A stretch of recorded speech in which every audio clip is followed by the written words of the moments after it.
Hello everyone. So in my previous video, I mentioned that I replaced all the switches in my house into smart switches. Now, some people may say, is it crazy? Is it really necessary? Is it worth it? What do you do with all of these smart switches? Now, in this video, I want to give some examples on how I am using smart switches. So example number one. One thing you can do with smart switches, you can group them into different groups so that you can turn one group off altogether. For example, you can turn your entire house off together. So for example, I have this living home group that will turn off every switch in my house, just turn off everything. Now think about it. When you're about to leave the house and then you find out there's one light upstairs that is still on. What do you do with it? Now you're debating yourself. Should I climb all the way upstairs just to turn off a light, or should I leave it on?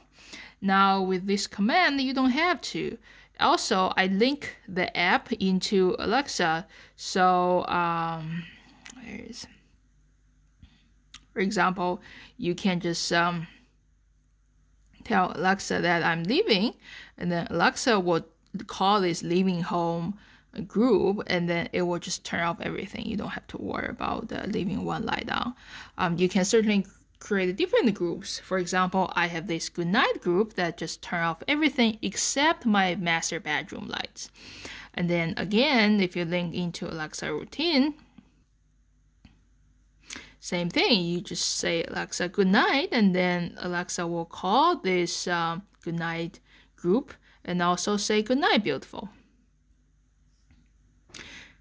As you can see, I also have turn downstairs off so that when I'm walking upstairs, I can call it, or when I'm going downstairs, I can turn everything upstairs off.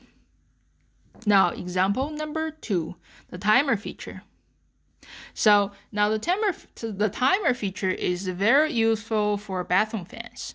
So you probably know that when you are using bathroom or using the shower, you're supposed to leave the fan on, and even after you're done, you're still supposed to leave the fan on for a while.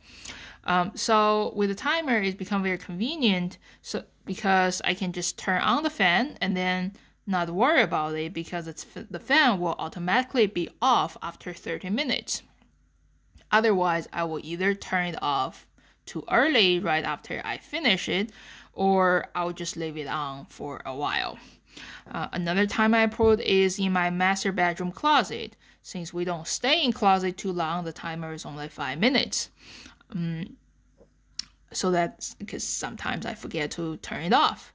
One thing strange about this app, which I do not like, is, as you notice, I'm only allowed to have 3 timers.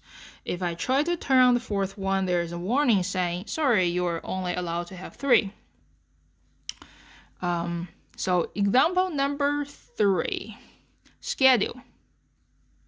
You can actually put a schedule on each light. So for example, here, I have a schedule on my side entryway light so that the light will automatically turn on at the sunset of every day, so that if I come home, I don't have to come home into a dark house. This light will be on.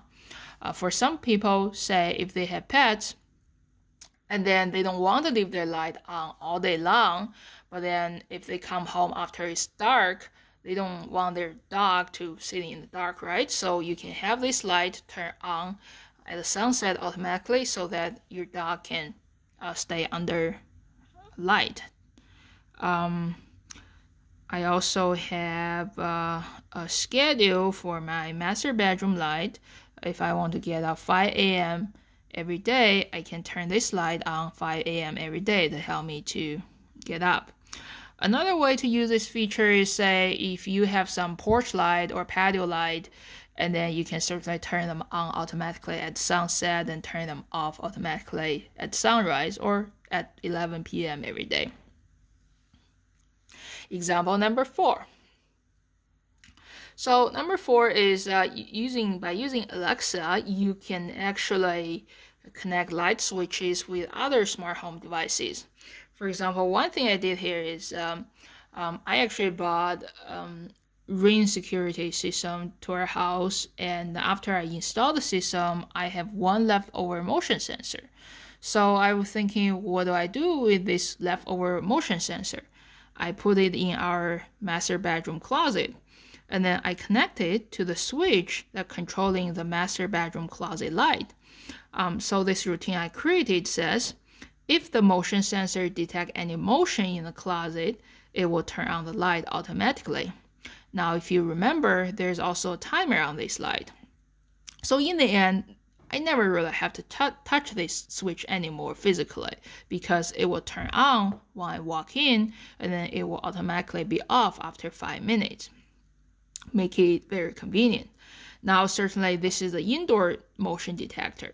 If you have any outdoor motion detector, you can put it, say, in front of your garage or in front of your porch, so that if there's any motion, it will automatically turn on your garage floodlight or porch light.